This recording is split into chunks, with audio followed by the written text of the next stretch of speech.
ये आया है एक पार्सल जो मैंने कि मीशो से कुछ ऑर्डर किया था। तो चलिए देखते हैं इसके अंदर क्या आया है और किस कंडीशन में आया है। तो चलिए देख निकाल लेते हैं इसको। और ये वैसे तो ठीक ठाक कंडीशन में आया था और जिस हिसाब से इसका प्राइस था उसके अकॉर्डिंग ये बहुत सही था। और ये रोटेट वाली जो ट्रे होती है ना, मेरे हिसाब से तो ट्रे ही बोलते हैं इसको। और ये नीचे से कुछ इस तरीके की है। तो चलिए कहाँ यूज़ करते हैं इसको देखते हैं।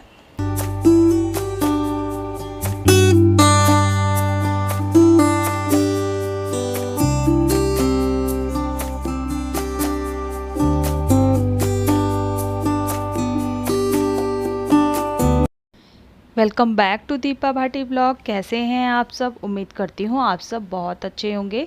और मैं आ गई हूँ किचन में। सुबह के सारे काम ख़त्म हो चुके थे। उसके जब काम मैं कर रही थी तभी मैंने लगा ली थी सर में मेहंदी, क्योंकि काफ़ी टाइम हो गया था। तो थोड़ी सिर्फ आगे आगे ही लगाई थी और उसके बाद जब सूख गई मेहंदी, मतलब काम करते करते ही लगा ली थी, तो काम भी कर रही थी और मेहंदी भी लगा ली थी। फिर मैंने कर लिया है हेड वॉश। और जब मैं गई थी ना उससे पहले ही मैंने ये जो काले वाले चने हैं ना, ये बॉयल करने के लिए रख कर के चली गई थी। और ये एक रात पहले भिगोए थे ऐसे कच्चे खाने के लिए, लेकिन खाए नहीं, तो फिर मैंने ये उबाल दिए जिससे कि चाट बन जाएगी। शाम को बनाऊंगी या फिर अभी बनाऊंगी, देखती हूँ मैं। तो चलिए फटाफट से मैं बना लेती हूँ रोटियाँ। और बाल भी मैंने झाड़ लिए थे, पानी अच्छे से ड्राई हो गया था। तो बालों को मैंने अभी ऐसे ही एक क्लिप लगा ली है, क्लेचर लगा लिया है, जिससे कि ना बाल इधर उधर ना हो। कंघी मैंने अभी नहीं की है, क्योंकि मैंने सोचा चलिए पहले ना खाना बना लेती हूँ। और सब्जी पहले की रखी हुई थी तो इसलिए सब्जी नहीं बनाई थी, केवल रोटी रोटी ही मुझे बनानी है। तो रोटियां मेरी बन चुकी हैं और अब इसके अंदर लगा लेती हूँ घी, क्योंकि सूखी रोटी वैसे भी खाने में अच्छी नहीं लगती है। थोड़ी सब्जी बची हुई रखी थी, क्योंकि घिया के कोफ्ते बने थे जो हमारे दोनों के लायक हो जाएंगे। और ये रखे हैं चने, तो इसको ना मैं अभी थोड़ी ऐसे ही रख देती हूँ, क्योंकि अभी नहीं बनाऊंगी, शाम को बना लूँगी इसकी चाट, क्योंकि अभी खाने के लिए इनफ है। खाना खा कर के आ गई हूँ मैं फिर से एक बार किचन में। तो कर देती हूँ अपने किचन की दोबारा से क्लीनिंग। सुबह के टाइम तो हो ही जाती है, लेकिन दोपहर में भी जब रोटी या सब्ज़ी बनती है, सब्ज़ी तो आज दोपहर को नहीं बनी थी लेकिन रोटियाँ बनी थी, तो जो उसका सूखा आटा होता है ना वो सारे में हो जाता है। तो चलिए फटाफट से मैं कर लेती हूँ किचन क्लीन। अब ना ज़्यादा टाइम भी नहीं लगेगा। और जो थोड़े से बर्तन थे ना वो भी मैं धो दूँगी अभी साथ के साथ ही। किचन क्लीन कर दिया था और अच्छे से ड्राई हो गई थी। जो इसका काउंटर टॉप है तो मुझे करने थे अपनी, ये ऊपर वाली जो ड्रॉर है ना, इसमें मेरे सारे मसाले रहते हैं, A to Z मसाले मेरे यहीं रहते हैं। तो इसको मुझे क्लीन करना था। अभी ना बरसात का मौसम है तो हल्का सा भी अगर नमक इधर उधर गिर जाता है ना, वो पानी छोड़ना शुरू कर देता है। तो वही हो गया था। ड्रॉर के अंदर जितना भी सामान था, जितने भी छोटे बड़े कंटेनर हैं या मसालेदानी रखी है, उसको मैंने निकाल लिया है बाहर। और जो उसके अंदर मैंने एक शीट बिछाई हुई है वो भी मैंने बाहर निकाल ली है। उसको मैं धोऊंगी नहीं, ऐसे ही कपड़े से साफ़ कर दूंगी, क्योंकि वो ज़्यादा गंदी नहीं है। मतलब बस उस पर नमक या कोई मसाले गिर जाते हैं ना, वही है। तो उसको मैं इसी कपड़े से ही साफ़ कर दूंगी। और एक एक कंटेनर को मैंने बहुत अच्छे तरीके से साफ़ कर दिया है। गंदे नहीं होते हैं, अंदर चिकनाहट वगैरह नहीं लगती है, बस जो खाना बनाते हैं जो हाथ लगते हैं या कुछ गिर जाता है।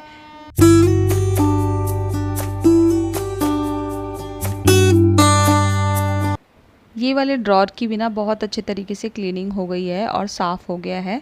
और अब मैं धोऊंगी बर्तन।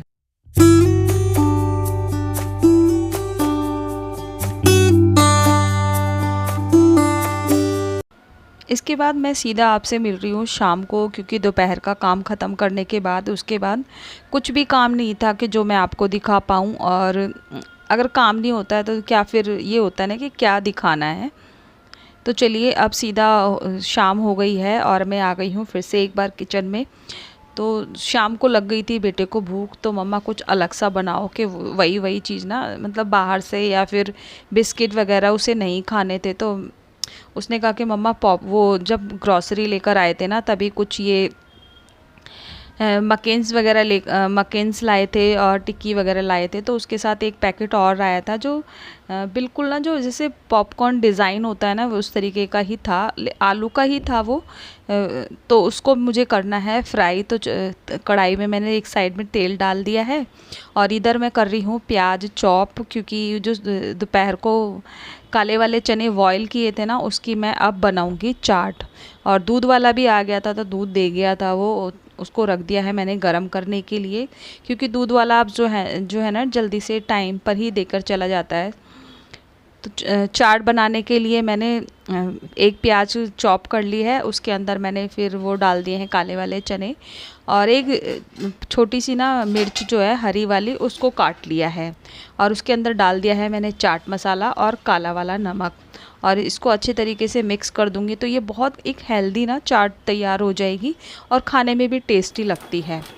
तो इधर कढ़ाई में तेल गरम हो गया था इतनी देर में, और अब ये मैं डाल देती हूँ इसके अंदर ये फ्राई करने के लिए। और आप भी देखना, मतलब मुझे बहुत अच्छा लगा इसमें, ना तो ज़्यादा तेल इधर उधर फैला। जैसे टिक्की वगैरह टिक्की को फ्राई करते हैं ना तो तेल बहुत ज़्यादा इधर से उधर हो जाता है, और ये अच्छे तरीके से फ्राई हो गए हैं। चलिए इनको निकाल लेती हूँ मैं।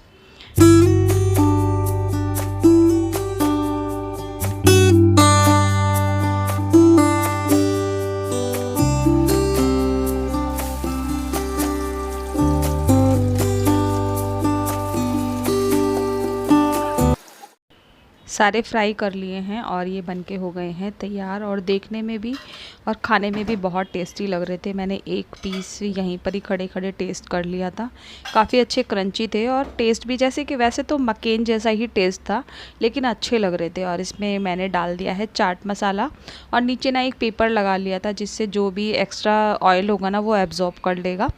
चाट मसाला डाल दिया है और डाल दिया है साथ में काला वाला नमक। और एक साइड में मेरी बन रही है चाय।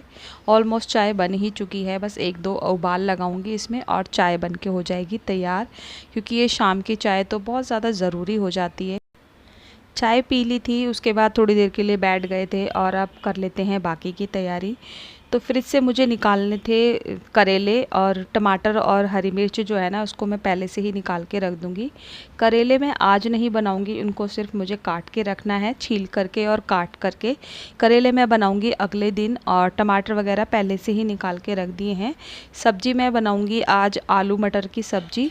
तो करेले को मुझे छीलना है, और छीलने का रीज़न भी है कुछ, क्योंकि हस्बैंड के लिए मुझे बनाना है करेले का जूस। थोड़ा सी उनकी हेल्थ का भी ध्यान रखना पड़ता है, क्योंकि थोड़ी सी उनकी जो शुगर है ना वो बढ़ रखी है। तो दवाई तो खाते हैं लेकिन कभी कभी हो जाता है, ऊपर नीचे चीज़ें हो जाती हैं। तो मैं जूस बना करके रख दूँगी इसका।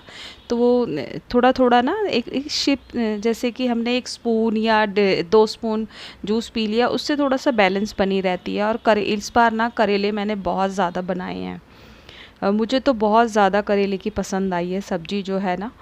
तो चलिए, करेले तो मैंने निकाल करके मतलब काट करके रख दिए हैं, उसके बीज और जो उसका छिलका है ना वो अलग अलग कर दिए हैं, और उनको काट करके रख दिया है। अभी एक साइड में नमक डाल करके रख दिए है मैंने, जो कि जितना भी उसका कड़वापन होगा ना वो निकल जाएगा अगले दिन तक। वैसे मैं अगले दिन ही उसको बनाऊंगी। और यहाँ पर मैं बना रही हूँ आलू मटर की सब्ज़ी। तो मटर को थोड़ा सा मैंने बॉईल कर लिया था, सफल वाली मटर है ना उसको मैं बॉईल ही कर लेती हूँ, हल्का सा, मतलब 1-2 भाप लगा लेती हूँ तो अच्छे तरीके से वो बन जाती है। वैसे तो उसमें भी बन जाती है। और 3-4 लिए थे मैंने आलू, तो उसको भी मैंने काट करके अच्छे तरीके से दोनों को फिर धो लिया है। तड़का लगाने के बाद उसके अंदर सारे मसाले डाल दिए हैं, ऊपर से डाल दी है कस्तूरी मेथी। 1 मिनट के लिए उसको अच्छे तरीके से पकने दूंगी। और एक साइड में मैं बनाऊंगी फालूदा जो होता है ना वो बनाऊंगी। तो ये दूध रखा हुआ था, आधा लीटर दूध है ये मैंने सारा का सारा ले लिया है, और इसके अंदर मैं डालूंगी। पहले तो मैं इसको गरम करूंगी, अच्छे तरीके से बॉईल करूंगी, और जब ये गरम हो जाएगा ना तो ये फालूदा का पैकेट है, ये स्ट्रॉबेरी फ्लेवर था। तो इसको मैं जब दूध अच्छे तरीके से उबल जाएगा तब इसके अंदर मैं डाल दूँ। कुकर के अंदर पानी डाल करके मैंने उसको ढक्कन लगा दिया है, और 3-4 सीटी में वो अच्छे तरीके से बन जाएगी। एक साइड में दूध गर्म हो रहा है, एक साइड में बन रही है सब्जी आलू मटर की, और एक तरफ मैं कर लेती हूँ जूस बनाने की तैयारी। करेले के छिलके को मैंने जार में डाल लिया है, और अब इसको पीस लेती हूँ मिक्सी में। पीसने के बाद मिक्सी के जार में से ना हल्का सा पानी निकल गया था नीचे, तो नीचे मिक्सी को भी साफ़ करके रख देती हूँ। और एक साइड में मेरा दूध भी अच्छे तरीके से बॉयल हो गया था और अब इसके अंदर डाल देती हूँ मैं, क्योंकि काफ़ी सारा था ये, तो सारा नहीं डालूँगी क्योंकि दूध जो है ना आधा लीटर ही था, तो उसके अकॉर्डिंग जितना मुझे चाहिए उतना ही लूँगी। और डाल दिया है मैंने, इसको अच्छे तरीके से कर दिया है मिक्स। इसको पका लूँगी एक साइड में, और जब तक ये बनेगा ना मैं कर लेती हूँ दूसरे काम। जो ये मैंने करेले पीसा था ना, करेले का छिलका, और ये पीस लिया है। उसके बाद अब मैं छान लेती हूँ इसको, और बाद में ना एक कंटेनर में भर के रख दूँगी। देखिए, हस्बैंड की चीज़ों का ध्यान रखा है तो बेटे की चीज़ों का भी ध्यान रखना ही पड़ेगा।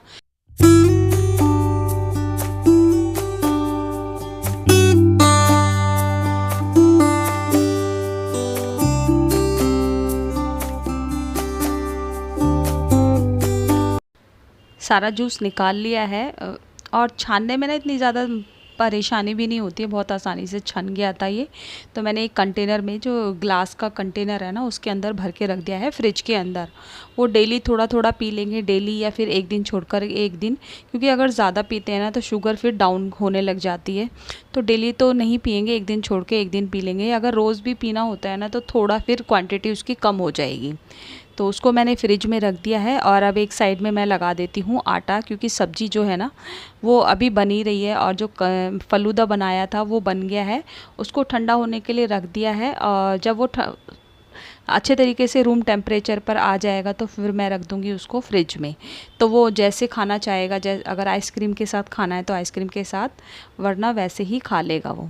तो गाइस, सारा काम ख़त्म करने के बाद रोटियां भी बना ली थी, और उसके बाद अब मैंने कर दिया है किचन क्लीन। और देखिए, आलू मटर की सब्ज़ी भी बन के हो गई है तैयार।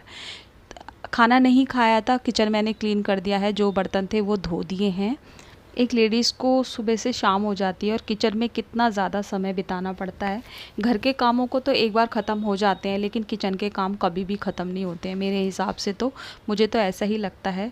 तो चलिए, ये काम और ख़त्म कर लेते हैं। सुबह के लिए मुझे चने भिगोने हैं, ये हस्बैंड के लिए भिगोए थे मैंने चने, काले वाले जो चने हैं ना, इनको भिगो देती हूँ, क्योंकि रात को ही भिगो करके रखने पड़ते हैं। ये वाली चीज़ें तो पहले से ही करके रखनी पड़ती हैं। और जो सुबह के नाश्ते की तैयारी है वो भी मुझे करनी है। तो नाश्ते के लिए मैं भिगोऊंगी साबूदाना, क्योंकि उसको भी भीगने की बहुत ज़्यादा ज़रूरत होती है, तो वो भी मैं एक साइड में भिगो दूंगी। हस्बैंड के जाने के बाद फिर हम बनाएंगे अपने लिए, मैं और बेटे के लिए बनाऊंगी साबूदाने की खिचड़ी। तो ये है साबूदाना, इसको भी अच्छे तरीके से, इसको ना काफ़ी सारे पानी में धोना पड़ता है, तो मैं रनिंग वाटर में ही इसको अच्छे से धो देती हूँ। इसको धो के रख देती हूँ सुबह